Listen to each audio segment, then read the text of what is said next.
여러분 안녕하십니까? 정관용입니다. 한중 관계를 매우 중시하며 한중 전략적 협력 동반자 관계 발전을 추진해 나가기로 했다. 오늘 이런 내용의 한중 관계 개선 관련 양국 간 협의가 발표됐습니다. 사드 배치로 얼어붙었던 한중 관계 이제 정상화가 될 것인지 잠시 후에 여당의 중국통 더불어민주당 김영호 의원 연결해서 이야기 들어보겠고요. 일본군 위안부 기록물 결국 유네스코 기록유산 등재가 보류됐습니다. 일본의 외교전 승리다 이런 평가가 나오는데요. 왜 일본이 승리한 것인지 일본군 위안부 관련 기록물 유네스코 세계기록유산 공동 등재를 위한 국제연대위원회의 신혜수 단장의 목소리 들어보겠습니다. 7시 5분 시작되는 2부에서는 지방도시의 문제 함께 생각해봅니다. 대선 주자들이 모두들 지방 분권을 외칠 만큼 서울 집중 문제가 심각하죠. 이대로 가면 많은 지자체가 파산한다 이런 전망도 나오는데요. 그런데 그동안 지방 살리기로 예산 쓴 것은 사실 별 효과가 없었다. 방향을 바꿔야 한다는 주장이 있습니다. 이번에 지방도시 살생부라는 책을 펴낸 중앙대학교 도시계획부동산학부의 마강래 교수 초대해서 자세한 이야기 들어보고요. 또 가을 개편으로 화요일로 자리를 옮긴 밖에서 본 한국까지 준비하겠습니다. 잠깐 광고 듣고 시작하죠.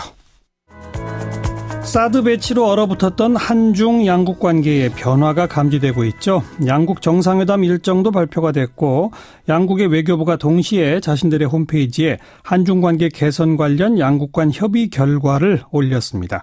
자, 여당의 중국통으로 불리우시는 분이죠. 더불어민주당의 김영호 의원 연결해 봅니다. 김 의원 안녕하세요. 예, 안녕하세요. 예. 네. 아니 아무런 상황 변화가 있었던 게 아닌데 갑자기 이렇게 변화가 생기는 게 왜 그런 겁니까? 너무 궁금해요. 네, 그 사드 문제 때문에 한중 두 양국의 국민들뿐만 아니라 많은 정치인들의 사실 그 마음이 꽤 불편했던 건 사실이죠. 예. 그러다 결국 양국이 이제 실리를 선택했다고 보는 것이 맞는 것 같습니다. 예. 네. 실리라면은 그러니까 더 이상 갈등하면은 서로에게 도움될 게 없다. 네, 도움될 건 전혀 없죠. 양국 모두가요. 네. 그런데 사실 우리 입장에서 볼 때는 우리는 그냥 사드 배치 계속 하는 거고 중국이 네. 그걸 빌미로 경제보복도 하고 그러다가 중국이 이제 그걸 그만하겠다고 변화한 건가요?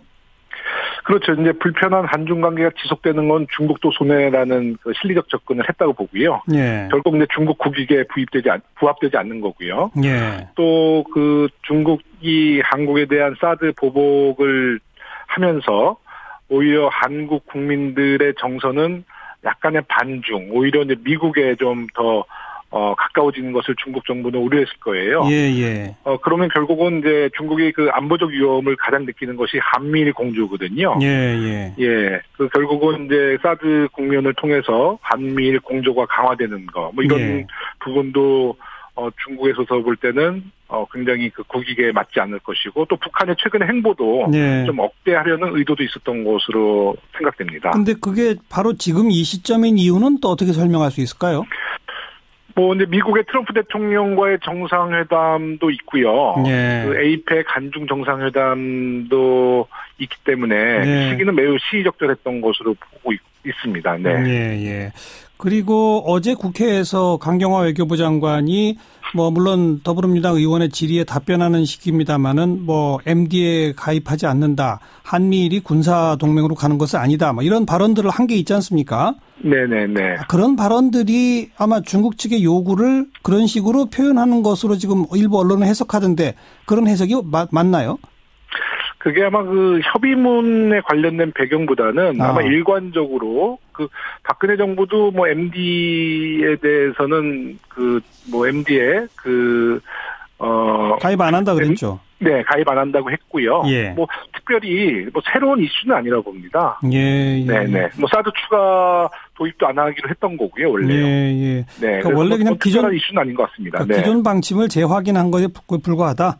네, 저는 그렇게 이해하고 있습니다. 그러면 오늘 이제 양국 간 협의 결과를 올렸으니까 바로 이제 경제보복 조치는 해제되는 겁니까? 어떻게 되는 겁니까? 분명히 좀 절차는 있겠습니다만은 아마 중국이 이 문제에 대해서 대대적인 보도를 해서 예. 중국 내 그 중국 국민들이 한국에 대한 오해나 또 그런 불편했던 마음을 많이 풀어줄 거라고 봐요. 그래서 한국 제품에 대한 불매 운동 같은 것은 빠른 시일 내에 좀 사라질 거라고 저는 기대하고 있습니다. 예.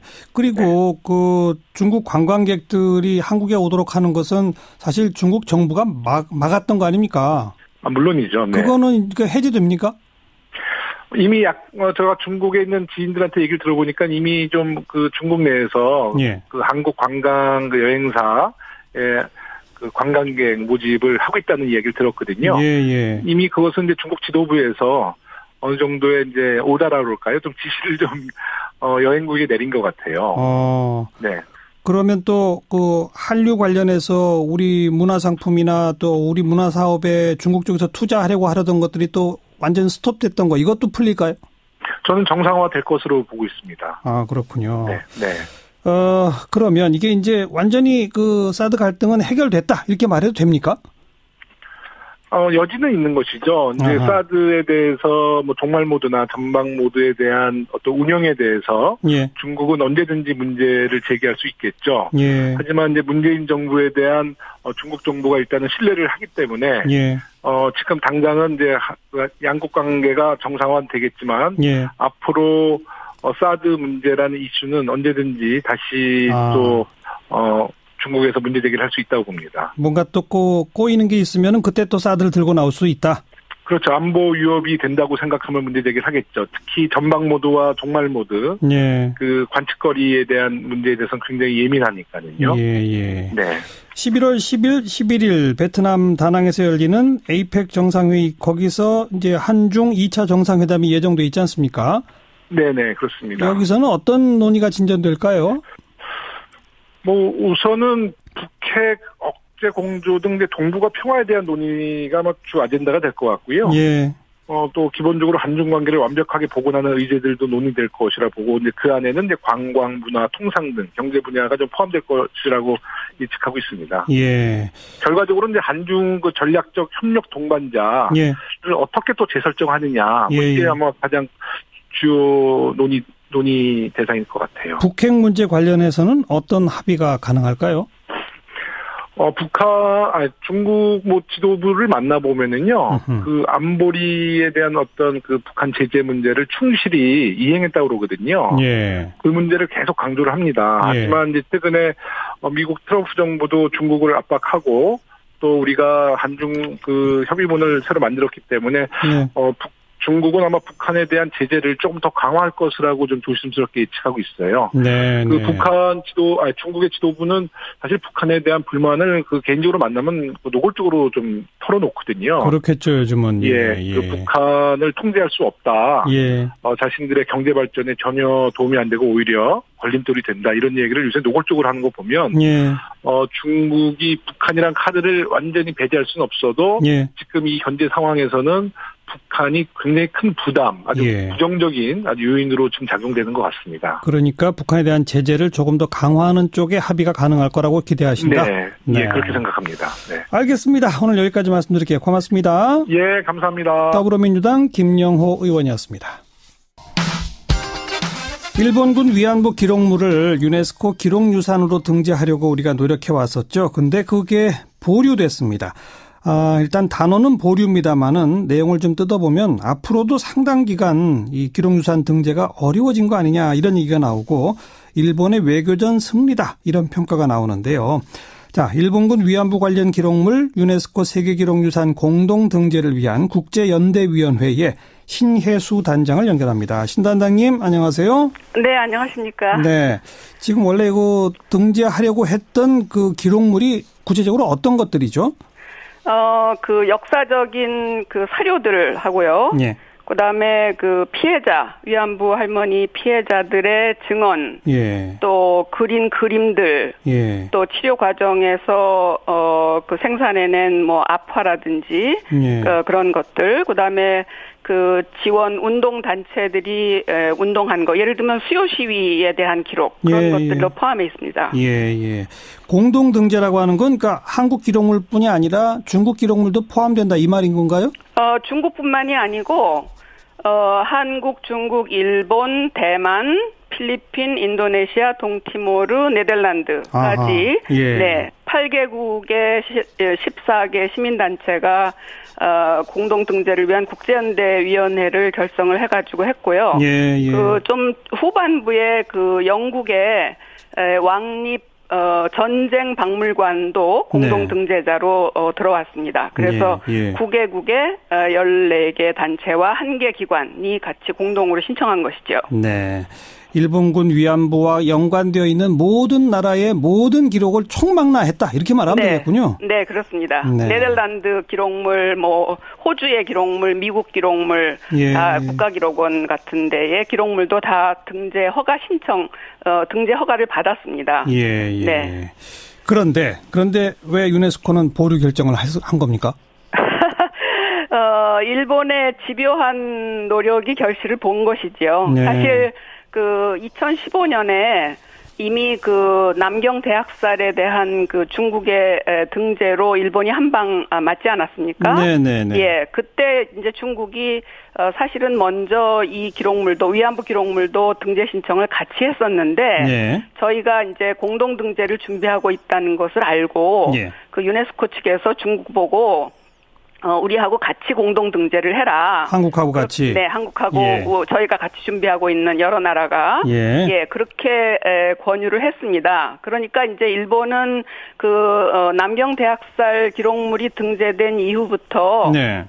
자국에 불리한 것을 등재를 특히 위안부 기록물을 막으려고 예. 굉장히 여러 가지로 노력을 했죠. 예. 그래서 이미 보도된 것처럼 뭐 분담금을 사실 작년분도 올해 초에 냈습니다. 그리고 올해 분담금은 아직도 안 내고 있고요. 예. 예, 또 유네스코 탈퇴하겠다. 그다음에 등재 규정을 바꾸려는 노력, 그 심사위원들에 대한 개별적인 로비, 뭐 공짜 여행, 비즈니스 클래스로 뭐 그런 것들도 저희가 다 듣고 있습니다. 아니 그렇게 심사위원한테 공짜 여행 시켜줘도 되는 겁니까? 그거 아니죠. 그거는 그 위원들의 그 윤리 규정을 위반하는 것이기 때문에 그것을 거절한 위원으로부터 이야기를 들었습니다. 그러니까 수락한 위원이 있는지는 저희는 모르겠습니다. 어쨌든 그런 공짜 여행의 유혹은 있었다는 것이 확인된 거네요. 그렇죠. 예, 그것도 뭐 부부 동반으로 뭐 비즈니스 클래스로 모든 호텔 비용 일주일간 일본에 마음 놓고 와라 그런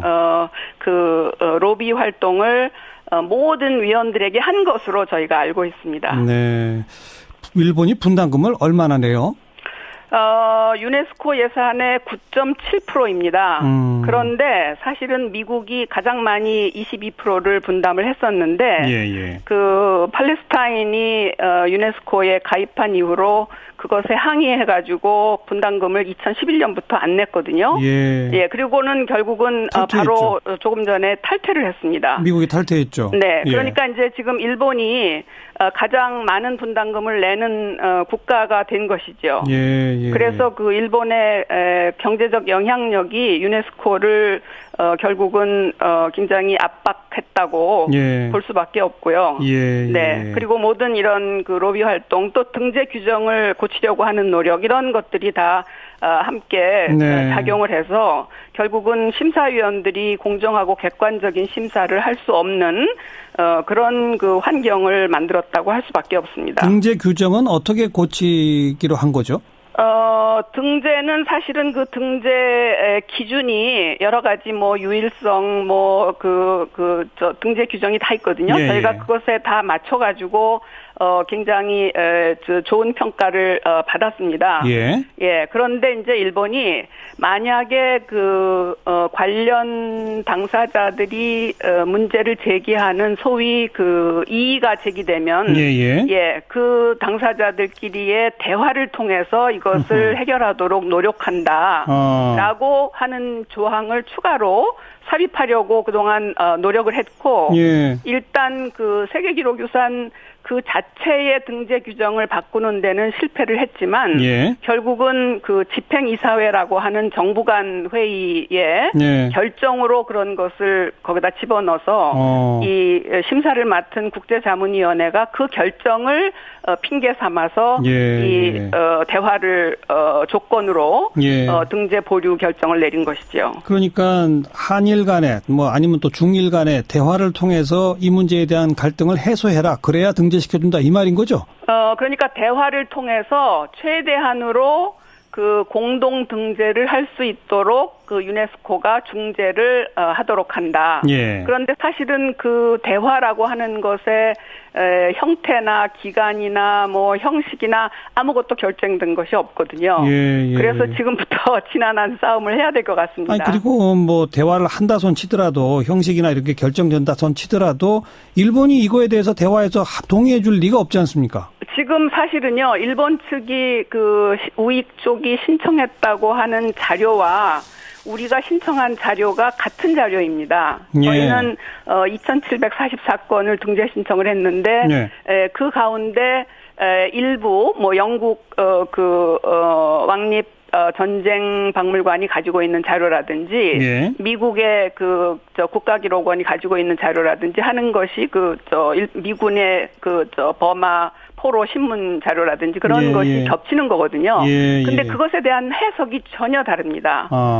우리는 그것을 강제 동원돼서 성노예로 됐다라고 하고 일본 측은 돈 벌러 갔다. 알겠습니다. 배춘행이다. 일본이 그 위안소 규정도 이렇게 규율을 잘 만들어서 집행했다. 그런 식으로 전혀 해석이 다른 것을 공동 등재하라고 하는 것은 이거는 불가능한 것을 하라는 것하고 마찬가지죠. 다음 달에 유네스코 사무총장이 바뀐다면서요? 네네. 그리고 11월 15일 날 새 사무총장이 취임을 하게 돼 있습니다. 그리고 중국도 지금 일본 다음으로 유네스코 분담금을 내고 있지 않습니까? 중국의 분담금이 더 인상될 것으로 생각하고 중국의 영향력도 있는데 사실은 이 세계기록유산 등재와 관련해서 중국도 좀 굉장히 뭐라 그럴까요? 이 기록유산이라고 하는 것이 양날을 가진 칼이라고 할 수 있습니다. 왜냐하면 알겠습니다. 이번에 조금 더 뭐 좀 시간을 갖더라도 꾸준히 계속 노력하는 수밖에 없겠네요. 오늘 여기까지 말씀드릴게요. 고맙습니다. 네네. 고맙습니다. 국제연대위원회 신혜수 단장이었습니다. 윤태곤 실장 어서 오십시오. 네, 안녕하세요. 박근혜 정부 시절에 국정원이 특수활동비를 청와대에 상납했다. 이게 포착됐다면서요? 예, 이게 검찰 측이 이제 잡고 있는 거예요. 문고리 3인방이라고들 하지 않습니까? 그중에 정호성 전 비서관은 뭐 처음부터 구속돼 있잖아요. 근데 이제만 안봉근 두 사람은 수사는 받았지만은 어쨌든 무사했는데 오늘 아침에 긴급 체포됐어요. 바로 이 혐의죠. 그리고 전직 국정원장 자택 압수수색도 맞습니다. 하고요. 남재준, 이병기, 이병호 박근혜 정부 때 국정원장을 지낸 모든 사람들의 자택이 압수수색 됐습니다. 조윤선 전 청와대 정무수석까지 그리고 관련자 전원 출국 금지. 이게 어떻게 된 거예요, 그러니까? 검찰이 이른바 화이트리스트 수사 과정에서 국정원이 박근혜 정부 청와대에 한 40억 도합 이렇게 특수활동비를 건넨 단서를 포착한 것으로 알려져 있어요. 뭐 매년 10억씩 이렇게 40억. 그런 이제 이야기가 들리는데 최근에 이현수 전 국정원 기획조정실장을 불러 조사하는 과정에서 이런 진술이 나왔다는 거예요. 요 이야기대로라면은 국정원 개혁 TF 뭐 메인 서버에서 요즘 자료들이 많이 나오지 않습니까? 그렇죠. 그거하고는 결이 다른 거죠. 검찰이 수사하다가 진술을 확보했다 이거네요. 그런데 이게 그러니까 뭐 그냥 일시적으로 한 번만 그런 게 아니라 매년 했다는 거죠? 그렇죠. 4년간 국정원을 지낸 인사 모두가 압수수색 당한 것은 이제 단발적이지가 않고 지속적, 반복적, 체계적으로 이루어졌다. 검찰은 이렇게 혐의를 두고 있는 것 같아요. 그러니까 꼬리표가 없는 특수활동비를 현금화해서 직접 정권 실세들한테 전달한 것으로 보고 있다는 거죠. 조만간에 이 사람들은 다 검찰에 소환될 것 같습니다. 어떻게 봐야 됩니까, 이거? 이게 좀 구조적인 문제하고 특수한 문제를 나눠서 봐야 되는데요. 이른바 댓글 공작팀에 들어간 돈 있지 않습니까? 그 사이버 사령부 등을 지원한 돈은 국정원 본 예산이에요. 그렇죠. 이것도 말이 안 되는 소리지만은 어쨌든 이건 사업 계획, 공작 계획을 짜고 영수증 내고 이렇게 집행되는 본 예산이에요. 그렇죠. 국정원 본 예산도 거의 감시 감독이 없기 때문에 오용된다는 증언과 증거가 많았어요. 과거에도 실은. 오래전부터 그래왔죠. 특히 이제 여권 의 통치 자금 내지 정치 자금으로 전용됐다는 증언도 많았고 제가 한 2000년대 초반부터 정치부 기자를 했는데 그때만 해도 국정원 직원들이 여야 할 것 없이 의원실에 용돈, 봉투 돌리는 관행이 있었어요. 근데 요거는 이제 국정원 예산인 것인데 이게 특수활동비라는 거죠. 예. 본 예산은 그래도 영수증도 챙기고 보고도 하고 이러는데 힘 있는 관청들은 특수활동비가 있지 않습니까? 네. 증빙이 훨씬 간소하죠. 이거는 영수증도 필요 없다는 거 아니에요? 예, 왜 일전에 그 서울중앙지검장하고 법무부 검찰국 간부들이 회식하고 격려비 주고 그게 이제 특수활동비거든요. 그렇죠, 그렇죠. 국정원은 특수활동비가 4천억이 넘습니다. 예. 평년 기준으로 올해도 그 정도로 편성이 돼 있다는데 본 예산에 대한 감시 감독도 소홀한데 특수활동비는 더더욱 꼬리표가 없다는 거죠. 바로 그 돈을 청와대에 줬다는 거죠. 그러니까. 그렇죠. 그러니까 이게 특수활동비로 뭐 예를 들어서 제가 예를 들어 말씀드리는 겁니다. 뭐 청와대에 있는 누구한테 뭐 밥을 산다든가 뭐 술을 산다든가 선물을 한다든가 일회성으로 이렇게 한 게 아니라 아예 돈을 모아가지고 돈을 갖다 줬다라는 그러니까요. 게 지금 의혹인 거거든요. 예. 근데 이게 이현수 국정원 전 기조실장한테 나온 이야기라면은 국정원 기조실장은 국정원의 돈 문제를 총괄하는 사람입니다. 그렇죠. 그러니까 이런 내밀한 이야기를 알 수 있는 사람이죠. 예. 경우에 따라서는 국정원장보다 기조실장이 더 잘 알기도 합니다. 예. 검찰은 일단 이제 안봉근, 이재만 두 사람을 상대로 이제 국정원으로부터 돈을 받은 경위, 용처 등을 집중 추궁할 것이고, 그리고 이 사람들이 돈을 받았으면 그걸 또 뭐 10억을 혼자 쓰지 않았을 거 아니겠습니까? 뭐 나눠줬겠죠. 그런 것까지 이제 파고 들어가겠죠. 그렇게 된다면 저는 이게 이 개인에 대한 문제도 문제지만 이 제도적인 것도 이번에 좀 손을 봐야 될 필요가 있을 거예요. 네. 그리고 하나 더 짚어보자면 박근혜 전 대통령 재판에도 영향 미칠 수 있을 그렇겠죠. 겁니다. 네. 이재만 비서관은 그래도 총무비서관이니까 그렇죠. 청와대 살림살이를 하는 사람이다. 근데 안봉근 비서관은 부속실장을 했죠. 제2부속실장이란 말이에요. 거기한테 돈을 줬다. 이것도 또 석연치 않은 대목이기 때문에. 그러니까 이게 대통령은 또 특수활동비가 있거든요. 따로 있죠. 그러니까 그게 뭐 모자라서 대통령 쓰게 줬는지 아니면 여권으로 갔는지. 완전히 새로운 국면이 지금 펼쳐지고 있다. 네. 이렇게 봐야 될 것 같고요. 그렇습니다. 일단은 검찰이 뭔가 좀 내놓을 때까지는 차분히 기다려 봐야 됩니다. 수고하셨어요. 감사합니다. 윤태권 실장이었고요. 자, 7시 5분 2부에 다시 옵니다.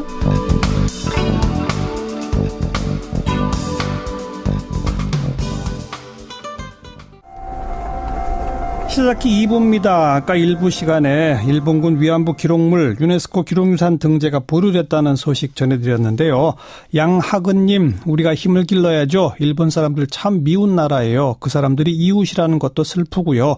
김영민님, 비열한 짓은 다 하는 일본, 치졸하기 짝이 없네요. 8551번님, 철저히 국력 외교력의 힘에 논리에 밀렸네요. 안타깝고 열받는 상황입니다. 이렇게 안타까운 심정을 함께하는 문자들 와 있습니다. 자, 오늘 하루 화제가 된 뜬 뉴스 정리해봅니다. CBS의 김현지 기자, 안녕하세요. 네, 안녕하세요. 네, 첫 소식은요? 네, 내일부터 2018년 평창 동계올림픽 성화봉송이 시작됩니다. 특히 피겨색별 유영 선수부터 국민 MC 유재석, 국민 첫사랑 배우 수지처럼 친숙한 연예인들도 성화봉송에 참가해 화제를 모았는데요. 네. 바로 일주일 전 그리스 올림피아에서 채화된 성화가 개막 100일 전인 내일 인천에 도착하고요. 101일 동안 7,500명의 주자가 릴레이로 전국 방방곡곡을 돈다고 합니다. 네. 남북한 인구수가 약 7,500만 명이라서 봉송 주자 수를 이렇게 정했다고 하네요. 100하루 동안 어디를 갑니까? 네, 우리나라의 아름다운 자연 환경과 빼어난 역사 문화 유적지를 지납니다. 통영 한산도에서는 거북선을 타고요. 부여 백마강에서는 황포 돛배도 탑니다. 여수에서는 해상 케이블카를 타고 수려한 여수 앞바다 풍경도 봅니다. 그렇게 전국 17개 시도 총 2018km를 돈 다음 내년 2월 9일 평창 올림픽 스타디움에서 이번 성화의 슬로건처럼 모두를 빛나게 하는 불꽃으로 타오를 전망입니다. 네. 자, 다음 소식은요? 네, 세종대학교에서 펼쳐진 인간과 인공지능 간의 스타크래프트 대결 소식입니다. 인공지능, 이세돌 구단과의 바둑 대결을 펼친 데 이어 이번엔 온라인 게임으로 인간의 도전장을 내밀었는데요. 네. 경기 결과 누가 이겼을까요? 인공지능이 이겼겠죠? 네, 정답이 아닙니다. 아, 그래요? 네네. 대회에 출전한 스타크래프트 인공지능은 모두 4대였는데요. 사전 경기인 일반인 6명과의 경기에서 인공지능은 단 한 경기만 패배하고 또 관중을 사로잡는 테크닉을 선보이며 박수갈채를 받기도 했습니다. 네. 하지만 본 경기인 프로게이머 송병구 선수와의 경기에서는 완전히 무릎을 꿇었습니다. 아하. 네, 경기를 지켜본 네티즌들은 아직은 인간계에 희망이 있다. 근데 경기에 나온 인공지능은 알파고 이전 버전이라던데 하면서 다양한 반응을 보였습니다. 네. 다음엔 또 어떤 종목으로 대결을 할지 궁금해지네요. 자, 하나 더 소식 전해주시면. 네, 마지막 소식은 내일부터 도시가스 요금이 평균 9.3% 인하된다는 겁니다. 이번 요금 인하는 도시가스 미수금 회수가 끝나면서 그동안 소비자가 부담하던 정산 단가를 더 부과할 필요가 없어졌기 때문입니다. 예. 도시가스 요금은 유가에 따라 변동하는 게 원칙인데요. 정부는 세계 금융위기가 닥친 2008년부터 4년간 국민 부담을 부리기 위해 요금 인상을 억제했습니다. 그러면서 2012년 말 기준으로 5조 5천억 원의 미수금이 누적됐고 이를 회수하기 위해 이듬해인 2013년부터 가스요금에 메가줄당 1.5원의 정산 단가를 부과해 왔습니다. 예. 그러던 미수금 회수가 오늘로 끝난 겁니다. 네, 그래서 주택가스요금은 8.7%, 음식점 같은 영업시설에서는 8.8%, 산업용 가스요금은 10.2% 내려가면서 도시가스로 난방과 취사를 하던 가구에서는 매달 약 7,400원 정도 아낄 수 있을 것으로 정부는 내다봤습니다. 안 그래도 어제부터 기온이 뚝 떨어져서 가을도 없이 겨울이 온 것 같은데 조금은 더 따뜻한 연말연시를 보낼 수 있을지 않을까 기대도 됩니다. 네, 뭐 이런 요금은 맨날 올라가는 줄만 알았더니 내려가는 적도 있긴 있군요. 네, 수고하셨어요. 네, 감사합니다. CBS 김현지 기자였습니다. 서울공화국, 서울민국 이렇게 불릴 만큼 서울과 지방의 격차가 너무나 큰 게 바로 현실입니다. 그동안 뭐 지방을 살리자 해서 여러 가지 정책들이 있었는데 이거 가지고는 안 된다라는 아주 주목되는 책이 한 권 나왔네요. 지방도시 살생부라고 하는 제목의 책입니다. 앞으로 20년 안에 무려 30%의 지자체가 파산한다. 지금까지의 정책으로는 안 된다. 다른 해법이 바로 압축도시다. 이런 책입니다. 이 책을 쓰신 중앙대학교 도시계획 부동산학과의 마강래 교수를 오늘 스튜디오에 직접 초대했습니다. 교수님 어서 오십시오. 네, 감사합니다. 네. 초대해 주셔서요. 책 처음에 일부 1장의 제목이 2040년 기능마비에 빠질 지자체들 이렇게 돼 있어요. 네네. 2040년이라 봐야 지금 이제 얼마 안 남았잖아요. 네, 앞으로 20년 조금 더 남았습니다. 그러니까 쉽게 말해서 기능마비라는 건 죽는다는 겁니까? 기능마비라고 한다라면은 그러니까 실질적으로 인구가 너무 감소해서 아하. 자체적으로 이제 사용할 수 있는 돈 이 예산이 이제 굉장히 줄어드는 거죠. 예, 그래서 예. 중앙의 도움 없이는 생존이 불가능한 상태. 근데 그 정도가 너무 심한 상태. 이거를 이제 기능마비로 정의할 수 있을 것 같습니다. 2040년 제일 먼저 그렇게 기능마비에 빠질 지자체가 어디입니까? 저희 이제 통계 자료를 가지고 이제 분석을 하다 보면은 전남 고흥군이 아하. 이제 가장 먼저 좀 위험에 처하지 않을까라는 어떤 그런 분석 결과가 있습니다. 그 인구가 95년 정도의 고흥군 같은 경우에 한 12만 정도에 육박을 했는데요. 예. 지금은 한 7만 명 정도 인구입니다. 저희가 이제 이런 인구 감소 추세를 갖다가 한번 이제 분석을 해보면은 한 2040년 정도면 인구가 0으로 될 지역. 참 안타깝게도 그 고흥군에서 이제 인구 유출이 굉장히 심하게 나타났고요. 그래서 전문가들도 그렇게 그 1순위로 보고 있습니다. 대부분 그런 그 군 단위들이 우선 제일 먼저 위기에 빠지겠죠? 네, 맞습니다. 농어촌 지역 군 단위들에서 그 젊은 인구의 유출이 굉장히 심하게 네. 일어났었고요. 이제 그 지역들이 이제 조금 기능마비 가능성이 가장 빠르게 나타날 지역으로 보고 네. 있습니다. 현재 시로 되어 있는 것 중에서는 어디가 제일 위험할까요?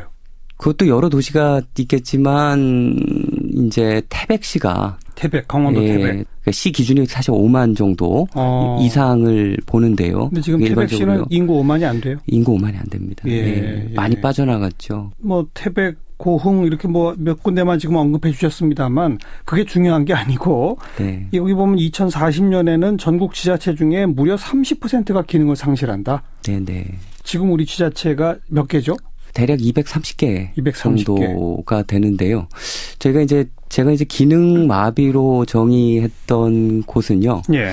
저희가 이제 95년도에 그 지방자치가 본격화됐습니다. 그래서 95년 인구 대비 통계 모형에 의해서 인구가 반토막 나는 시점. 네. 그거를 뭐 대략적으로 계산해 보니까 2040년까지 저희 이제 230개 정도의 지자체 중에서 한 30% 정도가 네. 인구가 반토막이 나는 어떤 그런 그 통계 모형 결과가 있었습니다. 뭐 이처럼 지방이 점점 인구가 유출되고 뭐 기능이 거의 마비될 정도로까지 참 심각한 위험과 어려움이 있다라고 하는 건 사실 오래전부터 우리가 예측했던 바인데 이보다 중요한 것은 마 교수님의 이번 작업에서 중요한 것은 바로 오래전부터 이런 것을 전망하고 지방 살리기 위한 여러 투자를 해왔잖아요. 네, 맞습니다. 근데 그 투자가 잘못됐다라고 지금 말씀하시는 거죠? 저는 이제 기본적으로 국토균형발전자입니다. 사실 국토균형발전이라는 게 이제 우리가 가지고 있는 사실 그러니까 우리 헌법에도 명시된 굉장히 이제 아름다운 예. 그 가치고요. 예. 그래서 균형발전을 해야 된다라고 보는데요. 예. 이제 정부의 투자 이제 패턴을 보면요. 상대적으로 노후화되고 낙후된 곳 이제 이런 곳을 살려야 되겠다라는 어떤 그런 강박증이 있는 것 같다라는 생각이 네. 들었습니다. 네.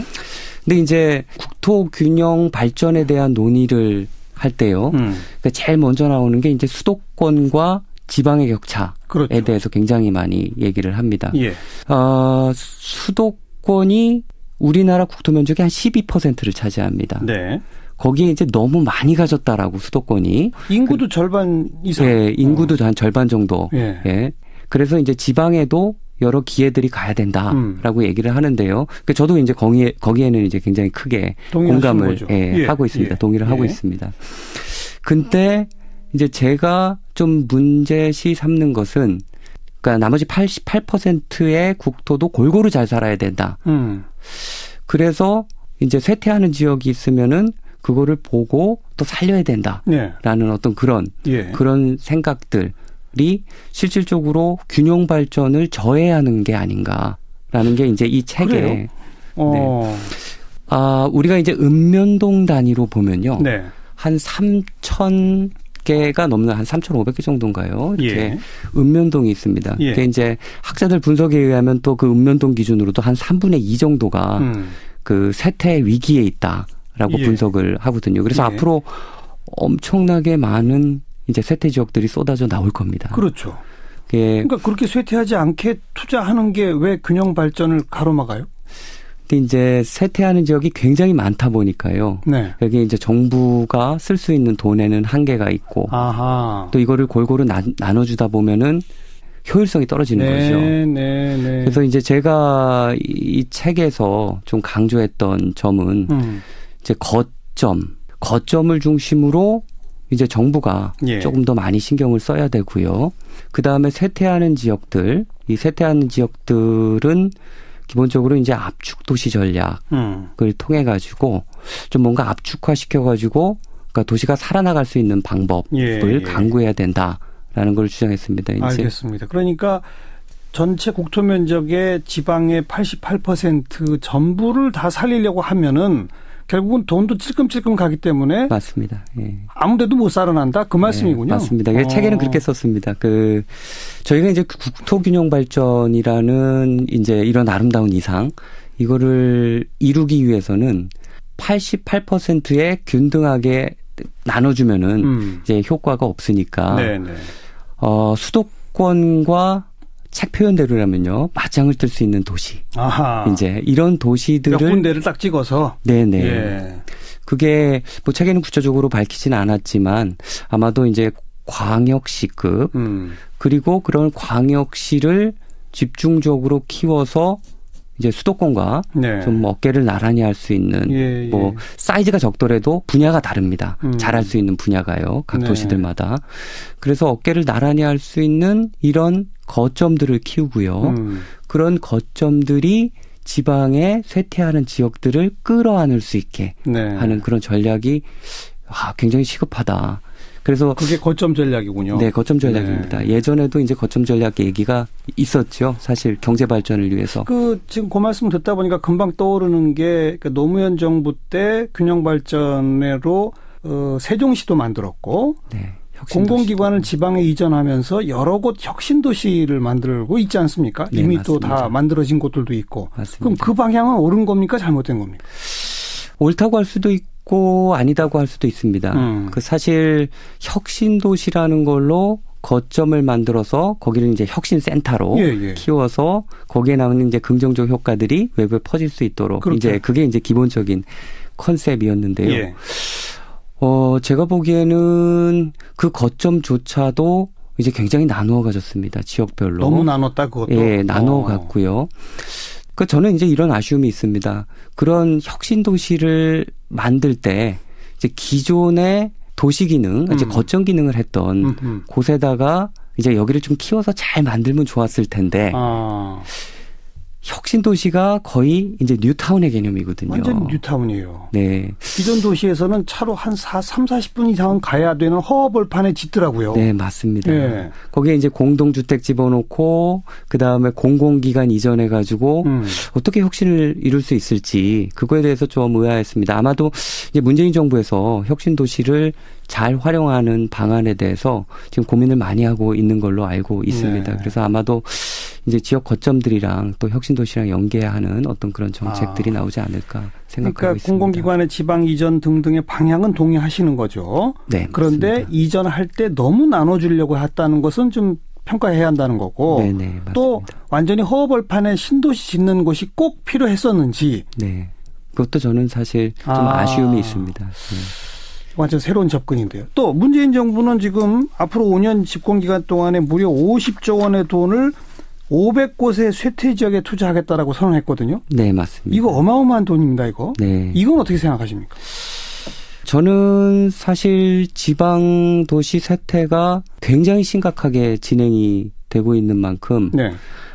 정부가 적극적으로 나서야 된다라고 생각을 합니다. 예. 그리고 굉장히 큰 액수입니다. 5년 동안 50조. 500곳에 투자하겠다. 그렇죠. 라는 거예요. 얼추 한 곳당 계산하면 한 1,000억 원씩 이제 가게 되는 경우인데요. 이제 이런 정부의 의지에는 이제 굉장히 강하게 동의를 합니다. 근데 저는 아까 말씀드렸듯이 이 500곳이라는 게 너무 많지 않나. 이것도 많다. 예. 라는 게 이제 첫 번째 좀 제가 가지고 있는 이제 문제 의식이었고요. 그 다음에 두 번째는 정부의 이제 재생 정책 방향입니다. 그러니까 정부 같은 경우에는 이제 좀 상대적으로 좀 낙후되고 노후화된 지역 이 소규모 정비 사업을 진행을 하겠다라고 이제 밝혔는데요. 저는 좋습니다. 근데 제가 강조하고 싶은 거는 지방 도시 특히 쇠퇴하는 지역이 살아남기 위해서는요. 그 외곽 개발을 금지하고 교통 결절점이라든가 이제 이런 지역의 인구, 그 다음에 도시 에너지를 모으는 어떤 그런 정책이 들어가야 된다라는 겁니다. 저는 이 돈이 이제 그렇게 도시를 압축화하는데 사용됐으면 좋겠다라는. 압축화라는 단어가 잘 머릿속에 안 떠오르는데요. 그러니까 제가 그냥 이해한 바로는 외곽 지역 개발하고 신도시 만들고 이런 거 하지 말라는 거죠. 기존 구도심을 더 살리라는 거죠. 네, 맞습니다. 그러니까 구도심을 살릴 수도 있고요. 저는 이제 특히 교통결절점이 굉장히 중요하다라고 봅니다. 지금 교통결절점에 그러니까 지방 도시를 다녀보면요. 굉장히 많이 그러니까 원래의 도심이라고 그러거든요. 그러니까 우리가 이제 그 계란 후라이를 보면은 그 노른자 부분입니다. 그렇죠. 그 노른자 부분이 이제 굉장히 많이 이제 빠르게 상해 왔습니다. 그 상해 온 이유가요. 그 중소도시 외곽에 그러니까 싼 땅을 이용해 가지고 공동주택 건설하고 아파트 짓고 아파트 짓고 그런 경우였습니다. 그래서 지금 원도심이 쇠퇴하고 있지 않습니까? 그렇죠. 이거를 갖다가 한번 지방 도시 가가지고요 산술적으로만 따져봐도요 외곽으로 이전할 수밖에 없는 인구가 굉장히 많습니다. 일단 그 도시는 인구가 증가하지 않는데 외곽 개발을 하게 되면은 원도심에 있는 인구가 빠져나갈 수밖에 없는 이런 구조죠. 근데 그 지역에 계시는 분들은 그런 외곽 개발을 보면서 이제 이렇게 느낍니다. 우리 도시가 커져가고 있구나. 뭔가 도로도 닦이고 점점 좋아지고 있구나. 근데 인구는 줄고. 네, 실상은 그렇지 않습니다. 인구는 줄고 원도심은 쇠퇴해 가고요. 이제 중앙정부가 발벗고 나섰습니다. 지자체도 마찬가지고요. 원도심을 살려야 된다라고 하는 겁니다. 그럼 인구가 증가하지 않는 상태에서 원도심을 살리게 되면 엄청난 돈을 부어서 원도심을 살리게 되면 그 인구는 어디서 옵니까? 안 오죠. 그렇죠. 안 올 수도 있고요. 예. 신도심에서 뺏어온 수밖에 없습니다. 뭐 자기들끼리 싸우는 거네요. 네, 맞습니다. 그 여기서 시속 게임이 일어납니다. 그러니까 예를 들어서 문경 같은 경우에도요. 예전에 문경 같은 경우에는 이제 구도심 그 지역 주민들이 그 구도심 살리기 노력을 굉장히 많이 했습니다. 구도심에 어느 정도 이제 거기 이제 차 없는 거리가 있는데요. 예. 살아나다 보니까 이게 이제 신도심 상권이 거기에 이제 또 타격을 받는 겁니다. 그래서 신도심에 그러니까 장사하시는 분들이 또 청원 놓고 이제 이런 과정이 있었습니다. 그 지방 중소도시에서 일어나는 어떤 그런 현상이죠. 또 이제 구도심을 또 살리겠다고 또 해가지고 뭐 또 살리게 되면 또 이제 신도심에 있는 인구가 죽고 이제 이런 시속 게임이 계속 일어나는 거죠. 제 생각에는 역대 정권이 우리 교수님의 아이디어를 선뜻 받기가 어려운 게 교수님 아이디어는 너무 흩뿌려 주지 말고 집중하라는 거잖아요. 네, 맞습니다. 집중하게 되면 소외되는 지역에서 표가 안 나오지 않습니까? 네. 바로 그것 때문에 못하는 거 아닐까요? 네, 뭐 굉장히 중요한 말씀을 하셨는데요. 사실 제가 이제 책에서 고려하고 있지는 않지만 지금 이 지방도시 살생부 책에서 고려하고 있지는 않지만요. 앞으로 저희가 조금 더 심각하게 고민해야 될 게요. 행정구역 개편입니다. 네, 사실 이 압축도시 전략은요. 행정구역 개편과 맞물려 있습니다. 네. 선거구 조정이랑요. 그래서 사실 이게 정치적인 문제랑 또 맞물려 있기 때문에요. 그래서 요즘 열심히 들여다보고 있습니다. 그 부분에 대해서. 네. 아무튼 아주 심각하고 중요한 문제 제기를 해 주신 거고 우리 국민들이 정말 함께 이걸 토론해서 방향을 잡아야 할 문제입니다. 그렇죠. 네. 지금까지 수십 년 동안 지방 살리자고 곳곳에 인프라 깔아주고 돈을 흩뿌려 왔는데 네. 그런다고 지방이 살아나지 않는다. 네. 그렇다면 이제 더 이상 지방 죽는 걸 방치할 수 없으니 이제라도 몇몇 곳으로 집중해서 투자하는 식으로 방향을 바꿔봅시다. 이 말씀 아니겠어요? 네, 맞습니다. 거기에 정말 많은 국민이 동의가 될런지가 정말 관건입니다. 동의해 주셨으면 좋겠는데요. 네. 뭐 아닌 경우에는 계속 논의를 해나가야죠. 네. 네. 중요한 문제적인 말씀 오늘 여기까지 듣겠습니다. 이번에 지방도시 살생부란 책을 들고 오신 중앙대학교 도시계획 부동산학과의 마강래 교수였습니다. 교수님 고맙습니다. 네, 감사합니다. 사운드 오브 뉴스 시간입니다. 김민아 기자 어서 오세요. 안녕하세요. 오늘 하루 귀를 솔깃하게 했던 소리로 그 첫 뉴스 만나보죠. 자유한국당 혁신위원회가 좀 비장한 분위기 속에서 긴급 성명을 발표했는데요. 소리 한번 들어보시죠. 자유한국당 혁신위원회는 박근혜 전 대통령과 서청원, 최경환 두 의원에 대해 자진 탈당을 권유한 바 있다. 육참 골단의 심정으로 혁신위원회가 제시한 길이다. 이러한 대의의 성명에도 불구하고 작은 이익에 파묻혀 공작적인 정략과 술수로 여전히 당을 분열로 이끄는 작금의 사태에 경악을 금치 못한다. 탐욕과 거짓의 술수로 당을 분열시키는 모습은 반혁신적 정치 몰입의 전형이다. 더 이상 개파주의적 역사의 죄인들이 바로하는 모습을 방치하면 안 된다. 네, 아주 비장하네요. 그렇습니다. 박근혜 전 대통령과 서청원, 최경환 의원 출당에 반대하는 구침밖에 들으셨듯이 반혁신적이다 이렇게 규정을 했고요. 이 서청원, 최경환 의원의 탈당을 요구를 했고요. 네. 또 보수통합 3단계 경로 이런 걸 제시하기도 했습니다. 첫째로 바른정당과 소통합을 하고 둘째로는 자유민주적 가치를 존중하는 시민사회와 소통과 연대를 강화한다. 그래서 이제 중통합을 한다라는 것이고요. 셋째로 중도 보수 세력 전체를 포괄하는 대통합을 한다라는 내용입니다. 네, 3단계. 그러니까 바른정당의 통합보다는 훨씬 큰 거네요. 이게 이제 다음 대선까지 가는 구상으로 봐야 되겠죠. 그렇겠죠. 예를 들면 중통합의 대상이라고 하는 자유민주적 가치를 존중하는 시민 시민사회 이게 이제 뭐겠습니까? 제 생각에는 이제 이른바 아스팔트 우파라고 불리는 사람들일 텐데 그러면 이제 좀 더 우측으로 이제 쏠리는 그런 확장이 이루어지는 것이고 예. 또 대통합의 대상이라고 한 중도 보수 세력 이것은 지금의 자유한국당과 바른정당보다는 좌측에 있는 사람들 아니겠습니까? 예. 그럼 종국에는 이제 국민의당 일부까지 흡수를 해서 정부 여당과 1대1 구도를 만들자 이런 제안으로도 볼 수가 있는 셈인데 일단 지금 시점에서는 현실 가능성이 있는지 그걸 모르겠습니다. 일단 뭐 시작이라도 하려면 박근혜 전 대통령 출당부터 돼야 될 텐데 지금 홍준표 지도부로서는 승부수를 걸어야죠. 오늘 유석춘 혁신위원장이 친박 청산이 안 되면 자신과 홍준표 대표 모두가 이제 물러나야 된다 뭐 이런 취지로도 이제 얘기를 쭉 했는데요. 예. 홍준표 대표도 나름 승부수를 거는 모습인데 이 극한 대결을 연출하는 것보다는 좀 식사 정치 이런 걸로 방향을 잡은 것 같습니다. 내일 최고위원들과 오찬을 이제 진행을 한다고 하고요. 그다음에 이틀에 걸쳐서 당내 초선, 재선, 3선 의원들하고 각각 오찬 또는 만찬 일정을 잡아놓은 상황입니다. 예. 이 초선과 재선의 경우에는 보통 당내에 무슨 큰일이 있으면 집단으로 성명도 내고 그러지 않습니까? 근데 이번에도 그런 움직임이 있다고 하니까 아마 이것까지 겨냥한 것 같습니다. 며칠 좀 지켜봐야 되겠네요. 다음 뉴스요. 삼성전자의 올해 3분기 매출액과 영업이익이 최대치를 기록했다라는 소식인데요. 3분기 매출액 62조 500억 원이고 영업이익은 14조 5,300억 원입니다. 지난해 3분기와 비교하면 매출액은 51%, 영업이익은 거의 200% 가까이 증가했다라는 거죠. 1등 공신은 역시 반도체죠? 이 3분기 매출액 중에 반도체의 비중은 32% 정도인데 영업이익 중에 이 반도체 비율을 따지면 거의 68.5%에 이른다고 하거든요. 특히 반도체가 영업이익률 50%를 돌파한 것은 제조업에서는 거의 기적에 가까운 수치다. 이렇게 평가한다고 합니다. 네. 이 비결, 이 반도체 V낸드 플래시 메모리하고 이걸로 제작하는 SSD가 시장을 석권한 거 그리고 이제 요즘에 데이터 센터 이런 것들을 많이 구축하는데 이 때문에 세계 시장에서 고용량 낸드 플래시 수요 증가세가 늘어나고 있다. 이런 점들에 따른 것이거든요. 예. 그럼 삼성전자는 앞으로도 공격적 투자를 통해서 반도체 호황식 이걸 최대한 놓치지 않겠다. 이런 입장입니다. 사장단 세대 교체도 이루어졌죠? 얼마 전에 권오현 부회장이 사임 의사를 밝혔고 윤북은, 신종균 사장 등 이른바 이건희 세대인 60대 고참 CEO들이 경영 일선에서 퇴진하면서 세대 교체가 이루어지고 있다는 건데요. 오늘은 김기남, 김현석, 고동진 사장 등의 50대 인사들이 주요 3대 부문장으로 선임이 됐습니다.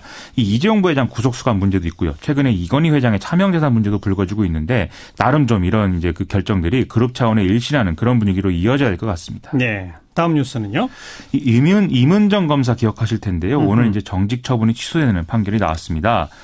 이문정 검사는 2012년 12월에 반공법 위반 관련 재심 사건을 맡았었는데 이 검찰 상부가 법원이 적절히 선고해달라 이런 내용의 이른바 백지 구형을 지시를 했었죠. 예. 그런데 이문정 검사는 소신대로 무죄를 구형을 했고 이 과정에서 담당 검사를 변경한 상부의 지시까지 무시를 해서 정직 4개월의 징계를 받았었던 겁니다. 예. 그래서 이문정 검사는 여기에 반발해서 소송을 냈는데 1심에서는 상부 지시를 거부한 것은 징계 사유에 해당하긴 하지만 정직 4개월 처분은 과하다 이런 취지로 징계 취소 판단이 내려졌었는데요. 예. 2심에서는 백지구형 자체가 형사소송법과 검찰청법에서 정한 적법한 의견 지수로 보기 어렵다라면서 이 지시 자체가 부당했다라는 판단까지 같이 내리고 있는 상황이었습니다. 예. 오늘 대법원은 전체 취지에 있어서는 대체로는 2심 판단이 옳다인데 이 백지구형과 관련해서는 별도의 이제 판결에 영향을 주는 판단은 아니다. 이렇게 지금 판결을 한 것으로 보도가 돼 있고 있습니다. 예.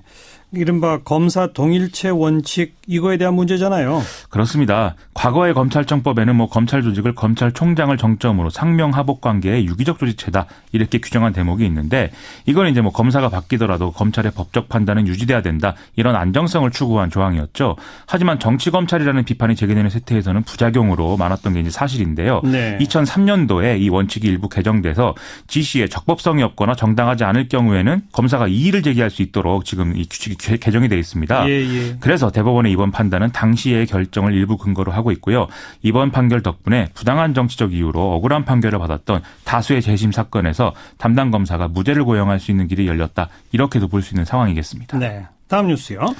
과거 정부가 세월호 참사 당시에 유병언 전 세무그룹 회장의 장남인 유대균 씨를 상대로 세월호 참사 수습 비용 등의 1,870억 원대 구상금을 청구하는 소송 제기했었죠. 그랬죠. 그런데 오늘 1심 판결에서 정부가 패소를 했다라는 소식입니다. 패소한 이유는요?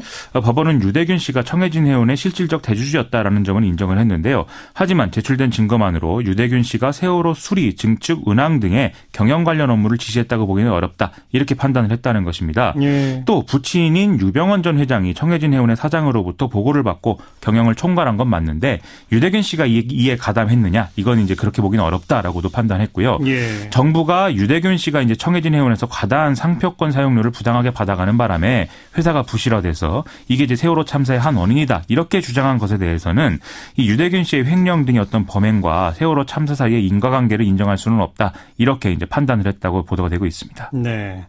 이번 판결은 다른 재판에도 영향을 미치겠는데요? 이게 이제 세월호 참사 관련 정부가 진행 중인 민사소송이 한 20여 건에 이른다고 하는데요. 이번 재판은 유대균 씨 자신이 업무집행 지시자로서 직접 손해배상 책임을 부담하는지 여기에 대한 부분에만 한정되어 있는 그런 재판이었습니다.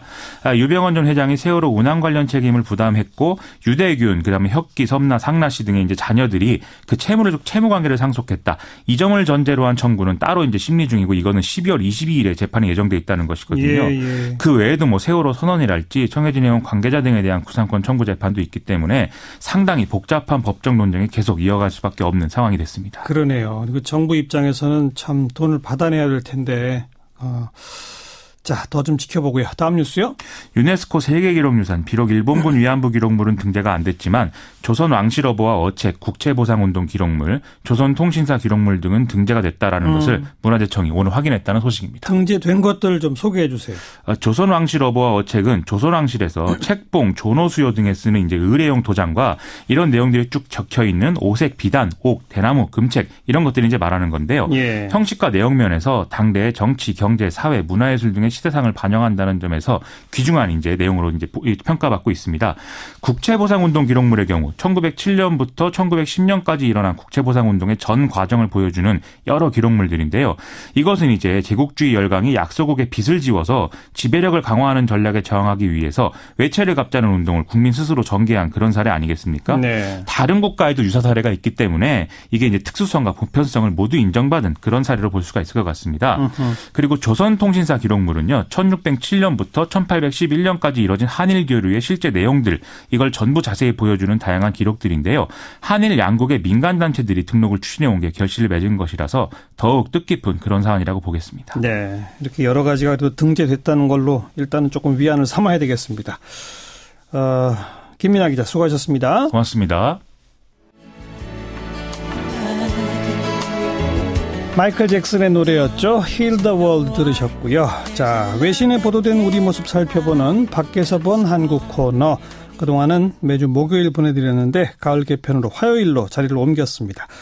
국제문제평론가 임상훈 씨가 수고해주고 계신데 지금 해외 출장 중이시라 이번 한 주만 빅커뮤니케이션의 전민기 팀장과 함께합니다. 전민기 팀장 어서 오십시오. 네, 반갑습니다. 어떤 소식 정리해 오셨어요? 지금 일본과 북한은 서로 의존하는 관계에 있다. 일본 언론에서 나온 재밌는 주장인데요. 네.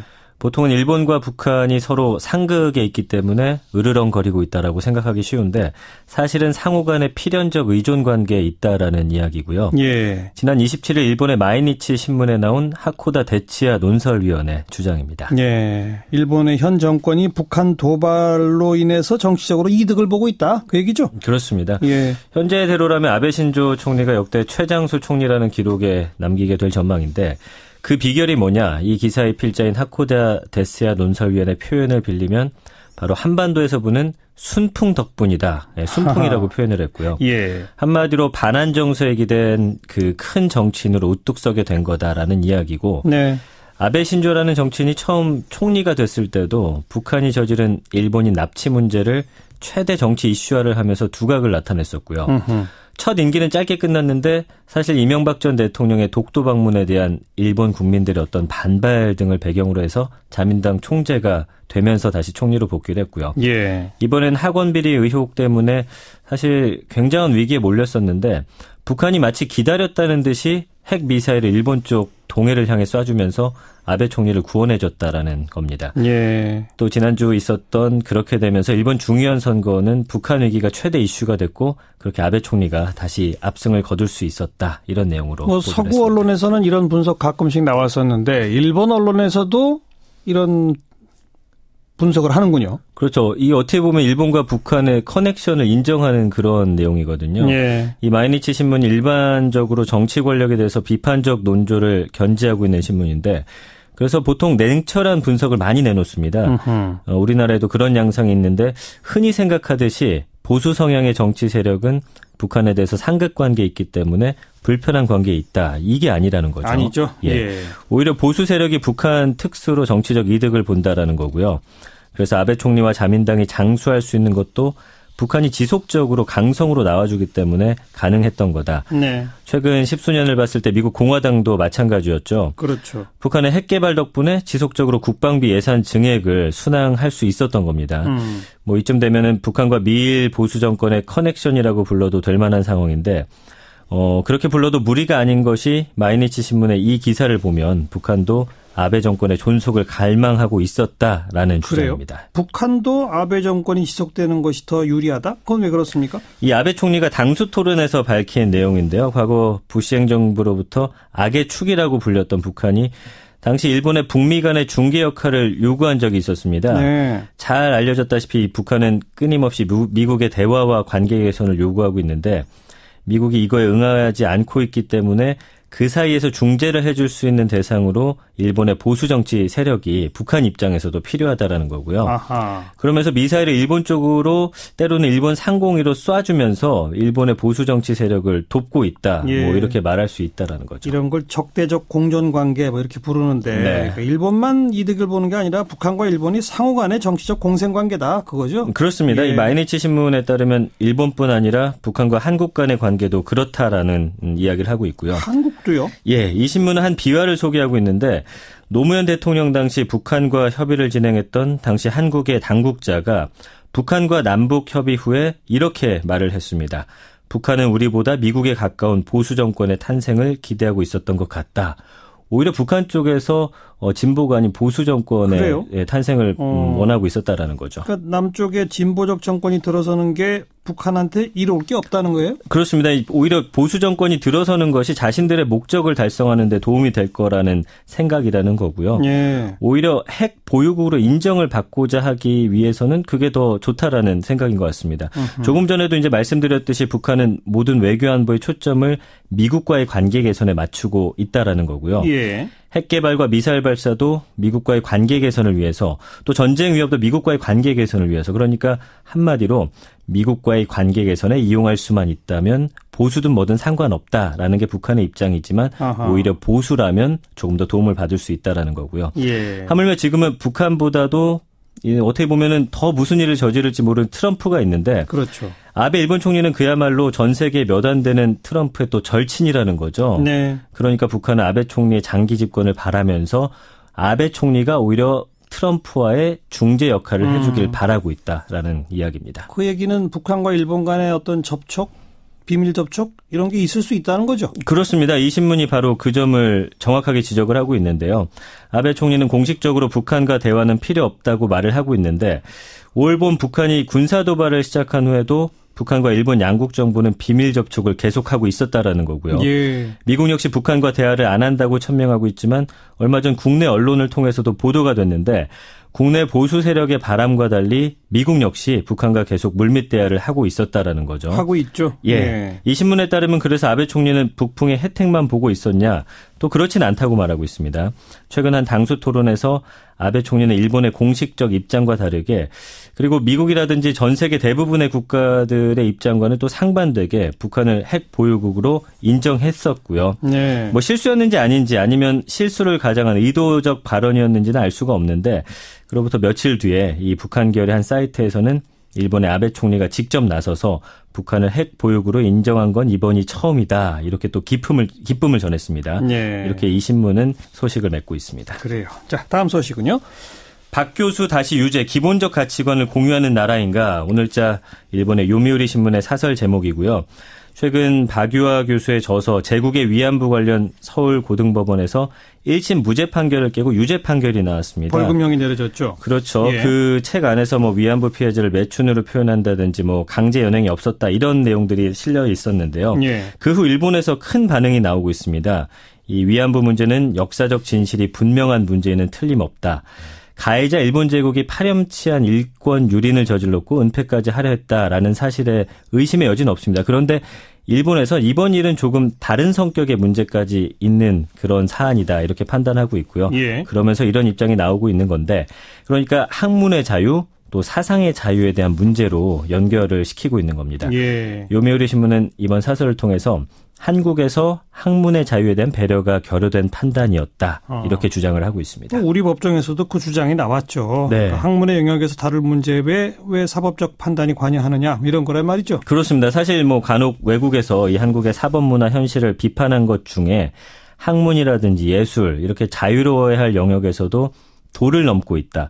이 검찰, 법원의 관여 그렇다고 사법의 독립성이 철저하게 보장되느냐 또 그렇지도 않고 정치 논리에 휘둘린다 이런 비판을 많이 받고 있었거든요. 예.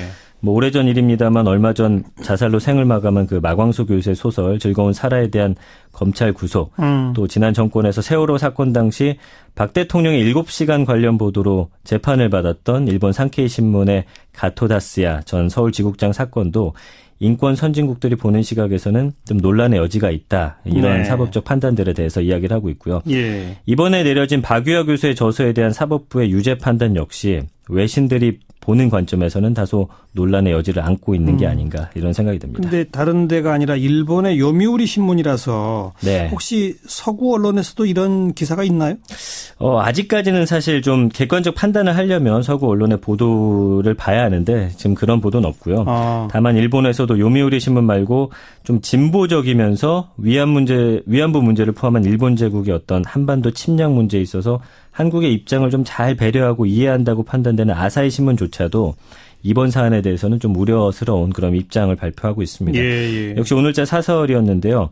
위안부 재판, 한국의 자유가 흔들린다라는 제목의 사설을 통해서 아사히 신문은 연구의 대상인 사실을 공권력이 사실 여부를 판단하는 게 이건 심상치 않은 일이다라고 하면서 학문의 자유가 지켜져야 할 연구의 영역에까지 들어가서 형사 처벌을 결정하는 사법을 보면서 학계와 시민은 위축되지 않을 수 없다. 이런 주장을 하고 있습니다. 알겠습니다. 평창 관련된 보도들은 없어요? 그 평창 동계올림픽에 대해서 외신들이 지금 안전 문제에 대해서 굉장히 우려를 하고 있는 보도를 많이 하고 있는데 예. 영국 언론 보도를 하나 좀 소개해드릴까 합니다. 평창보다 2016년 리우데자네이루 당시에 더 안전 우려가 높았다. 이런 주장이고요. 예. 빌 스위니 영국 올림픽위원회 위원장이 한 말입니다.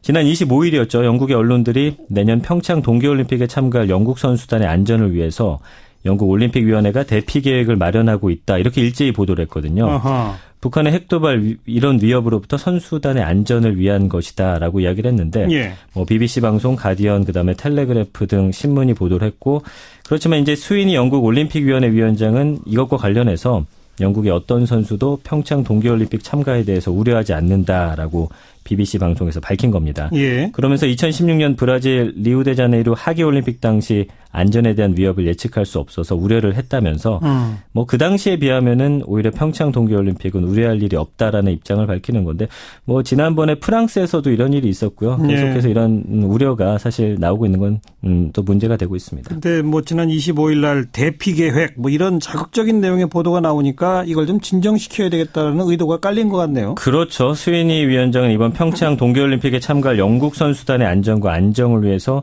지속적으로 뭐 외무부라든지 주한 영국 대사관 또 북한 주재 영국 대사관과 연락을 취하면서 자문을 얻고 있다라고 밝혔고요. 예. 평창 올림픽이 북한의 미사일 실험에 따른 긴장을 해소하는 데 도움이 될 것으로 생각하느냐라는 질문에 대해서는 그렇게 되길 바란다 이렇게 답하기도 했습니다. 그렇게 돼야죠. 네. 또 다음 소식은요? 인천공항의 환승구역에 성형외과를 유치한다. 스페인의 한 언론이 보도한 내용입니다. 지난 27일자 라 반가르디아가 소개한 내용인데요. 이 신문은 서울의 주요 국제공항인 인천공항의 환승구역에 성형외과 유치를 예정하고 있어서 성형시술 후에 비행이 가져올 수 있는 위험으로 인한 논란이 불거지고 있다. 이런 보도를 내보냈습니다. 공항 내 환승구역이면 한국으로 입국하지 않고 그냥 공항에만 와서 수술받고 나간다? 그렇습니다.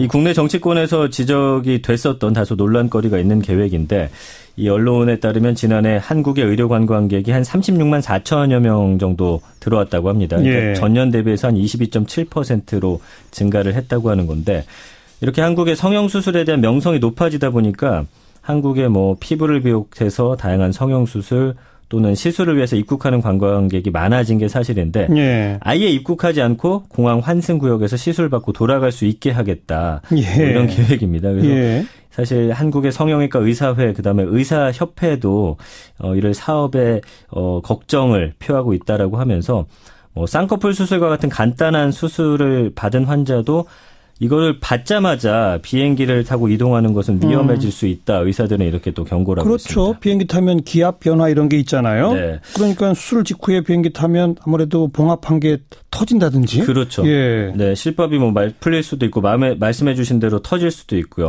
또 비행에 따른 어떤 피로와 면역력 저하 때문에 감염 등의 2차 피해도 발생할 수 있다라는 거고요. 예. 또 여행자들이 중간 기착지에서 시술받다가 비행기를 놓치는 경우 그 법적 책임은 어떻게 할 거냐.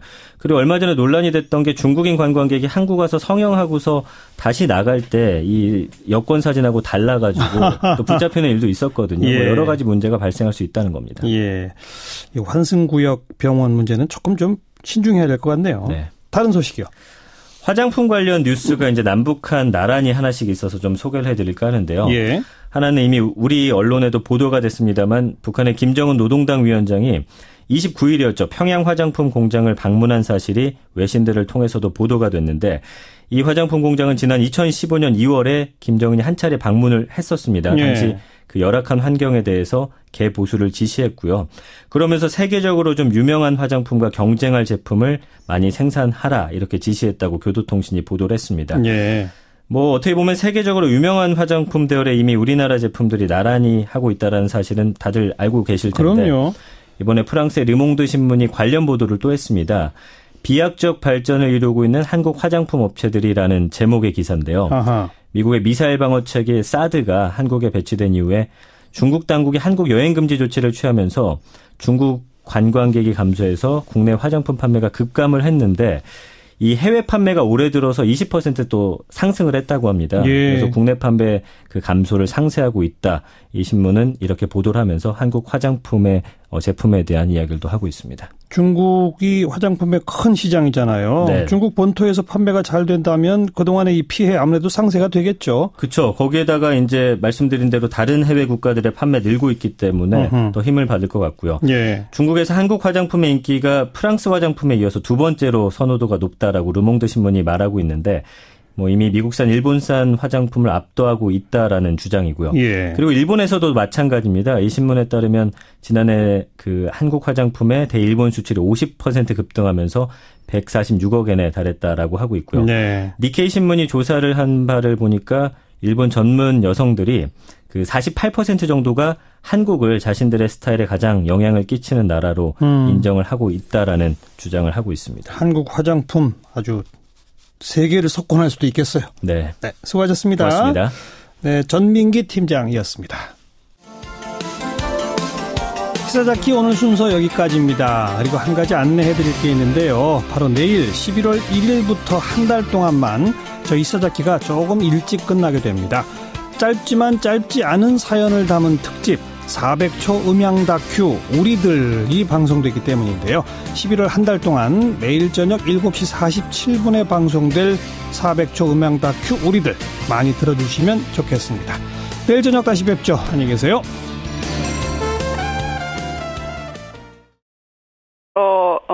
그 생산해낸 아파라든지 예. 그런 것들, 그다음에 그 지원 운동 단체들이 운동한 거, 예를 들면 수요 시위에 대한 기록 그런 것들도 포함해 있습니다. 예. 공동 등재라고 하는 건 그러니까 한국 기록물뿐이 아니라 중국 기록물도 포함된다 이 말인 건가요?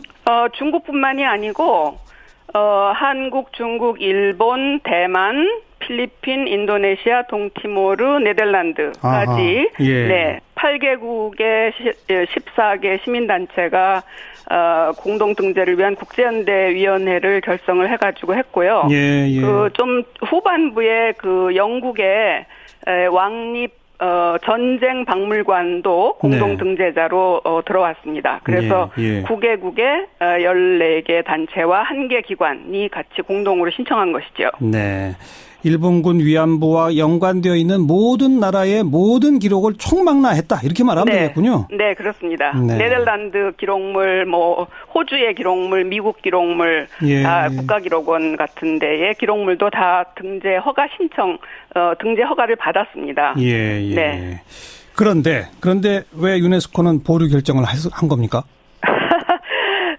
일본의 집요한 노력이 결실을 본 것이죠. 네. 사실 2015년에 이미 남경 대학살에 대한 중국의 등재로 일본이 한 방 맞지 않았습니까? 네네네. 예, 그때 이제 중국이 사실은 먼저 이 기록물도 위안부 기록물도 등재 신청을 같이 했었는데 저희가 이제 공동 등재를 준비하고 있다는 것을 알고 유네스코 측에서 중국 보고 우리하고 같이 공동 등재를 해라. 한국하고 같이. 네, 한국하고 저희가 같이 준비하고 있는 여러 나라가 그렇게 권유를 했습니다. 그러니까 이제 일본은 남경 대학살 기록물이 등재된 이후부터 자국에 불리한 것을 등재를 특히 위안부 기록물을 막으려고 굉장히 여러 가지로 노력을 했죠. 그래서 이미 보도된 것처럼 뭐 분담금을 사실 작년분도 올해 초에 냈습니다. 그리고 올해 분담금은 아직도 안 내고 있고요. 또 유네스코 탈퇴하겠다. 그다음에 등재 규정을 바꾸려는 노력, 심사위원들에 대한 개별적인 로비, 공짜 여행, 비즈니스 클래스로 그런 것들도 저희가 다 듣고 있습니다. 아니 그렇게 심사위원한테 공짜 여행 시켜줘도 되는 겁니까? 아니죠. 그거는 위원들의 윤리 규정을 위반하는 것이기 때문에 그것을 거절한 위원으로부터 이야기를 들었습니다. 그러니까 수락한 위원이 있는지는 저희는 모르겠습니다. 어쨌든 그런 공짜 여행의 유혹은 있었다는 것이 확인된 거네요. 그렇죠. 그것도 부부 동반으로 비즈니스 클래스로 모든 호텔 비용 일주일간 일본에 마음 놓고 와라. 그런 로비 활동을 모든 위원들에게 한 것으로 저희가 알고 있습니다. 네. 일본이 분담금을 얼마나 내요? 유네스코 예산의 9.7%입니다.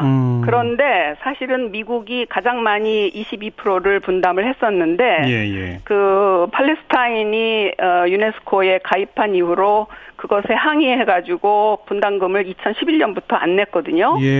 그리고는 결국은 바로 조금 전에 탈퇴를 했습니다. 미국이 탈퇴했죠. 네, 그러니까 이제 지금 일본이 가장 많은 분담금을 내는 국가가 된 것이죠. 그래서 일본의 경제적 영향력이 유네스코를 결국은 굉장히 압박했다고 볼 수밖에 없고요. 네, 그리고 모든 이런 로비 활동 또 등재 규정을 고치려고 하는 노력 이런 것들이 다 함께 작용을 해서 결국은 심사위원들이 공정하고 객관적인 심사를 할 수 없는 그런 환경을 만들었다고 할 수밖에 없습니다. 등재 규정은 어떻게 고치기로 한 거죠? 등재는 사실은 등재 기준이 여러 가지 유일성 등재 규정이 다 있거든요. 저희가 그것에 다 맞춰가지고 굉장히 좋은 평가를 받았습니다. 그런데 이제 일본이 만약에 관련 당사자들이 문제를 제기하는 소위 이의가 제기되면 그 당사 여러분 안녕하십니까? 정관용입니다. 한중 관계를 매우 중시하며 한중 전략적 협력 동반자 관계 발전을 추진해 나가기로 했다. 오늘 이런 내용의 한중 관계 개선 관련 양국 간 협의가 발표됐습니다.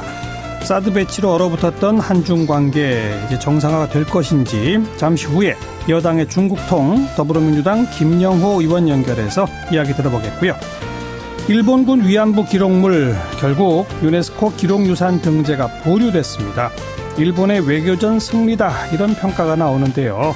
왜 일본이 승리한 것인지 일본군 위안부 관련 기록물 유네스코 세계기록유산 공동 등재를 위한 국제연대위원회의 신혜수 단장의 목소리 들어보겠습니다. 7시 5분 시작되는 2부에서는 지방도시의 문제 함께 생각해봅니다. 대선 주자들이 모두들 지방 분권을 외칠 만큼 서울 집중 문제가 심각하죠.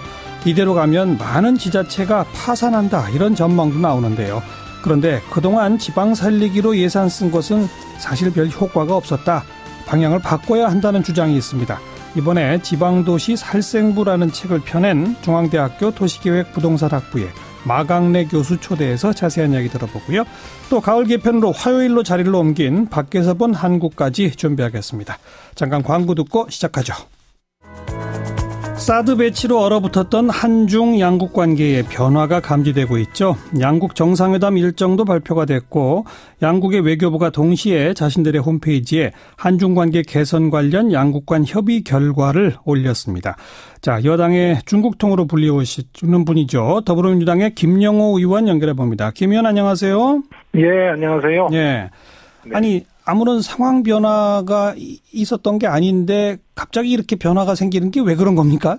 너무 궁금해요. 네, 그 사드 문제 때문에 한중 두 양국의 뭐 국민들뿐만 아니라 많은 정치인들의 사실 그 마음이 꽤 불편했던 건 사실이죠. 예. 그러다 결국 양국이 이제 실리를 선택했다고 보는 것이 맞는 것 같습니다. 예. 네. 실리라면은 그러니까 더 이상 갈등하면은 서로에게 도움될 게 없다. 네, 도움될 건 전혀 없죠. 양국 모두가요. 네. 그런데 사실 우리 입장에서 볼 때는 우리는 그냥 사드 배치 계속 하는 거고 중국이 네. 그걸 빌미로 경제보복도 하고 그러다가 중국이 이제 그걸 그만하겠다고 변화한 건가요? 그렇죠. 이제 불편한 한중 관계가 지속되는 건 중국도 손해라는 그 실리적 접근을 했다고 보고요. 예. 결국 이제 중국 국익에 부합되지 않는 거고요. 예. 또 그 중국이 한국에 대한 사드 보복을 하면서 오히려 한국 국민들의 정서는 약간의 반중, 오히려 이제 미국에 좀 더 가까워지는 것을 중국 정부는 우려했을 거예요. 예. 그러면 결국은 이제 중국이 그 안보적 위험을 가장 느끼는 것이 한미일 공조거든요. 예. 그 결국은 이제 사드 국면을 통해서 한미일 공조가 강화되는 거, 뭐 이런 예. 부분도 중국에서 볼 때는 굉장히 그 국익에 맞지 않을 것이고 또 북한의 최근의 행보도 네. 좀 억제하려는 의도도 있었던 것으로 생각됩니다. 근데 그게 바로 지금 이 시점인 이유는 또 어떻게 설명할 수 있을까요?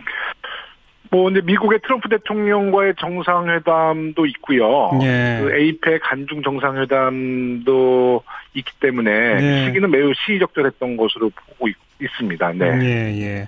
그리고 어제 국회에서 강경화 외교부 장관이 뭐 물론 더불어민주당 의원의 질의에 답변하는 식입니다만은 뭐 MD에 가입하지 않는다. 한미일이 군사 동맹으로 가는 것은 아니다. 뭐 이런 발언들을 한 게 있지 않습니까? 네네네. 그런 발언들이 아마 중국 측의 요구를 그런 식으로 표현하는 것으로 지금 일부 언론은 해석하던데 그런 해석이 맞나요?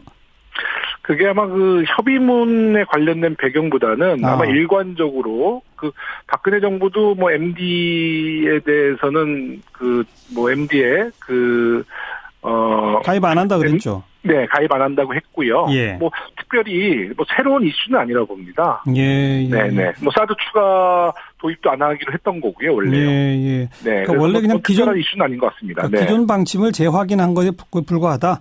네, 저는 그렇게 이해하고 있습니다. 그러면 오늘 이제 양국 간 협의 결과를 올렸으니까 바로 이제 경제보복 조치는 해제되는 겁니까? 어떻게 되는 겁니까?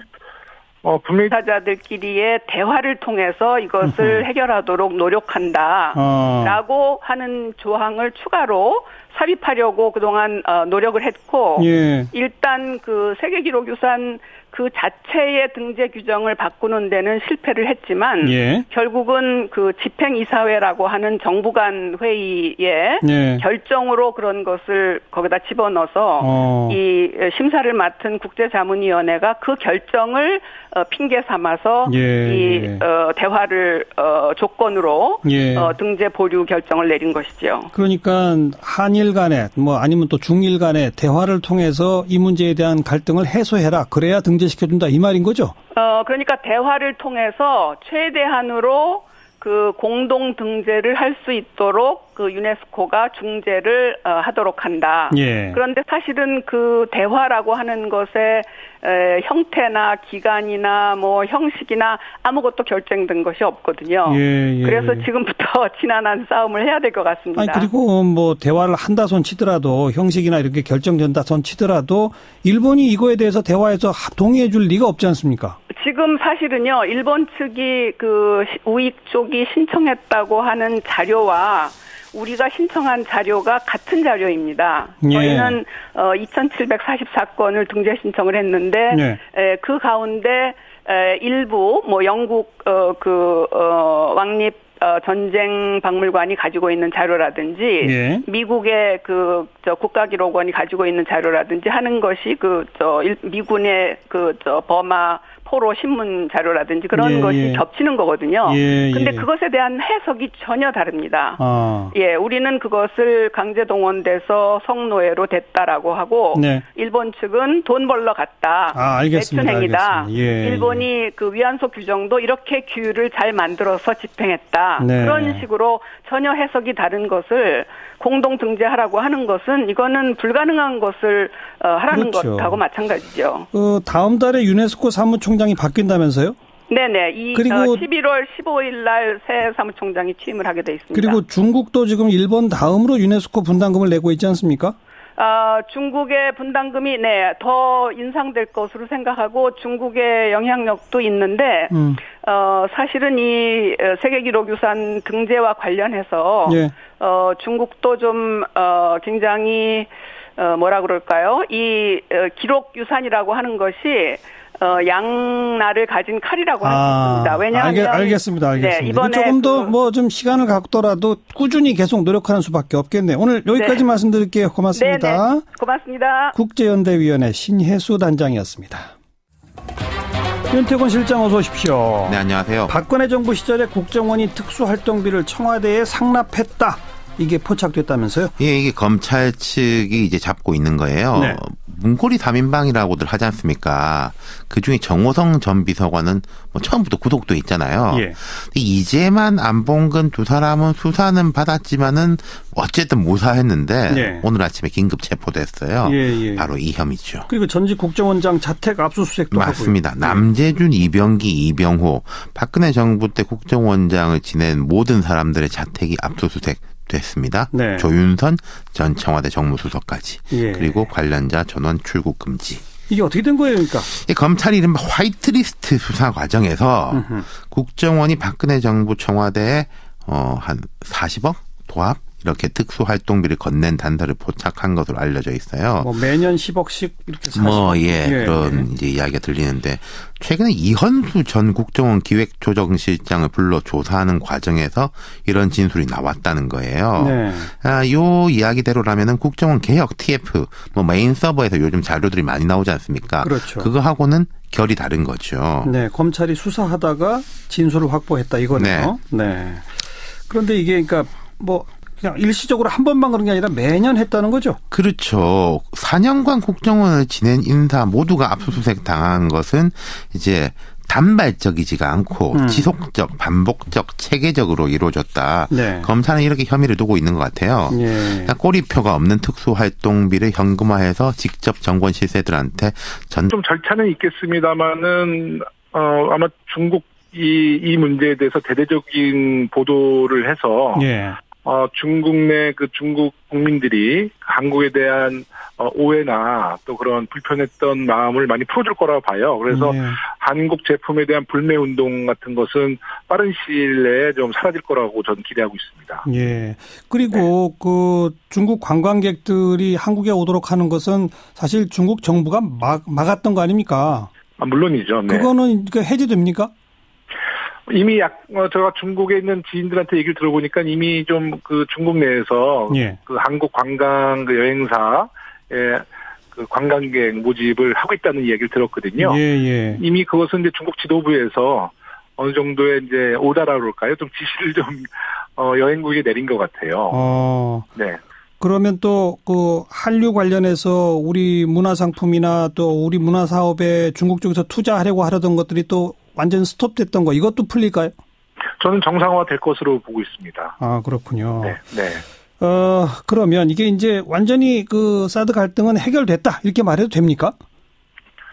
여지는 있는 것이죠. 이제 사드에 대해서 뭐 종말 모드나 전방 모드에 대한 어떤 운영에 대해서 예. 중국은 언제든지 문제를 제기할 수 있겠죠. 예. 하지만 이제 문재인 정부에 대한 중국 정부가 일단은 신뢰를 하기 때문에 예. 지금 당장은 이제 양국 관계가 정상화되겠지만 예. 앞으로 사드 문제라는 이슈는 언제든지 다시 또 중국에서 문제 제기를 할 수 있다고 봅니다. 뭔가 또 꼬이는 게 있으면은 그때 또 사드를 들고 나올 수 있다.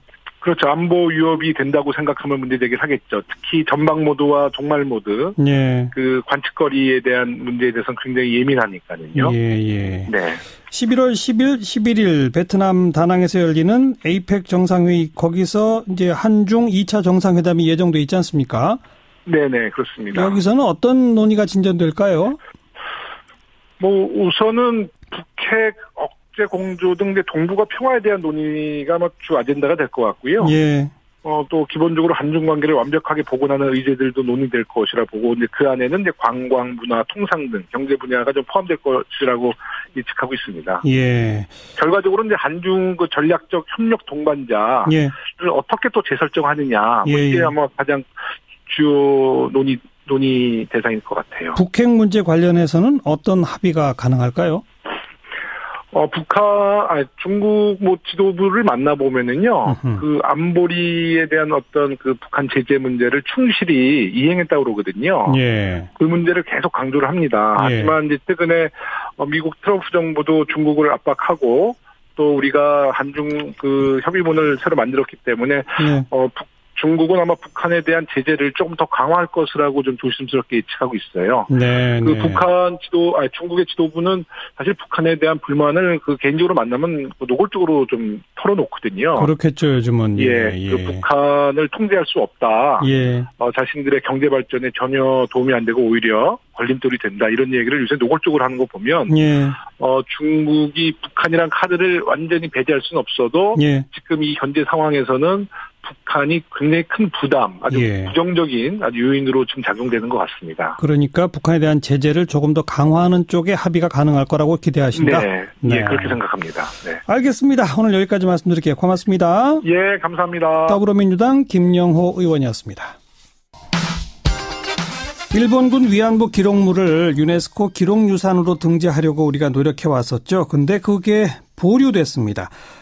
일단 단어는 보류입니다만은 내용을 좀 뜯어보면 앞으로도 상당 기간 이 기록유산 등재가 어려워진 거 아니냐 이런 얘기가 나오고 일본의 외교전 승리다 이런 평가가 나오는데요. 자, 일본군 위안부 관련 기록물 유네스코 세계기록유산 공동 등재를 위한 국제연대위원회에 신혜수 단장을 연결합니다. 신 단장님 안녕하세요.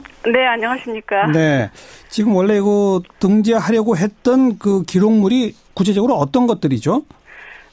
그 역사적인 그 사료들 하고요. 그다음에 그 피해자, 위안부 할머니 피해자들의 증언, 또 그린 그림들, 또 치료 과정에서 한 것으로 보고 있다는 거죠. 조만간에 이 사람들은 다 검찰에 소환될 것 같습니다. 어떻게 봐야 됩니까, 이거? 이게 좀 구조적인 문제하고 특수한 문제를 나눠서 봐야 되는데요. 이른바 댓글 공작팀에 들어간 돈 있지 않습니까?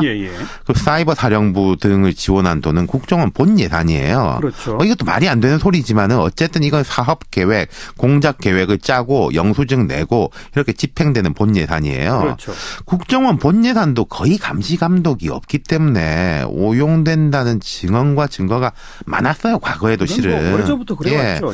특히 이제 여권 의 통치 자금 내지 정치 자금으로 전용됐다는 증언도 많았고 제가 한 2000년대 초반부터 정치부 기자를 했는데 그때만 해도 국정원 직원들이 여야 할 것 없이 의원실에 용돈, 봉투 돌리는 관행이 있었어요. 근데 요거는 이제 국정원 예산인 것인데 이게 특수활동비라는 거죠. 본 예산은 그래도 영수증도 챙기고 보고도 하고 이러는데 힘 있는 관청들은 특수활동비가 있지 않습니까? 증빙이 훨씬 간소하죠. 이거는 영수증도 필요 없다는 거 아니에요? 왜 일전에 그 서울중앙지검장하고 법무부 검찰국 간부들이 회식하고 경력비 주고 그게 이제 특수활동비거든요. 그렇죠. 국정원은 특수활동비가 4천억이 넘습니다. 평년 기준으로 올해도 그 정도로 편성이 돼 있다는데 본 예산에 대한 감시 감독도 소홀한데 특수활동비는 더더욱 꼬리표가 없다는 거죠. 바로 그 돈을 청와대에 줬다는 거죠. 그러니까. 그렇죠. 그러니까 이게 특수활동비로 뭐 예를 들어 말씀드리는 겁니다. 뭐 청와대에 있는 누구한테 뭐 밥을 산다든가 뭐 술을 산다든가 선물을 한다든가 일회성으로 이렇게 한 게 아니라 아예 돈을 모아가지고 돈을 갖다 줬다라는 게 지금 의혹인 거거든요. 예.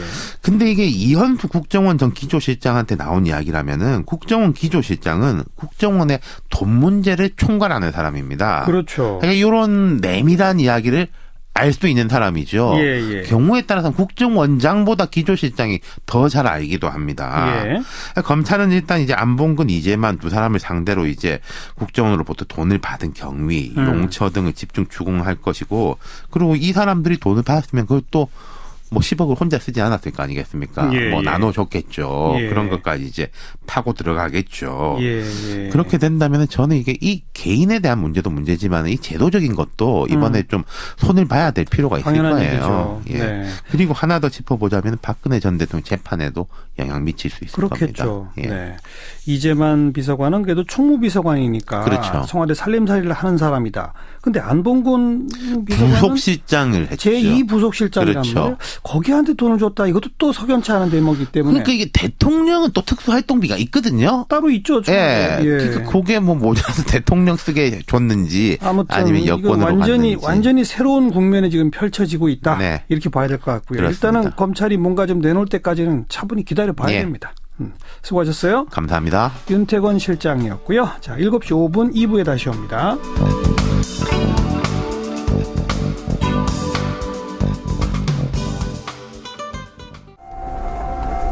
시작기 2부입니다. 아까 1부 시간에 일본군 위안부 기록물 유네스코 기록유산 등재가 보류됐다는 소식 전해드렸는데요.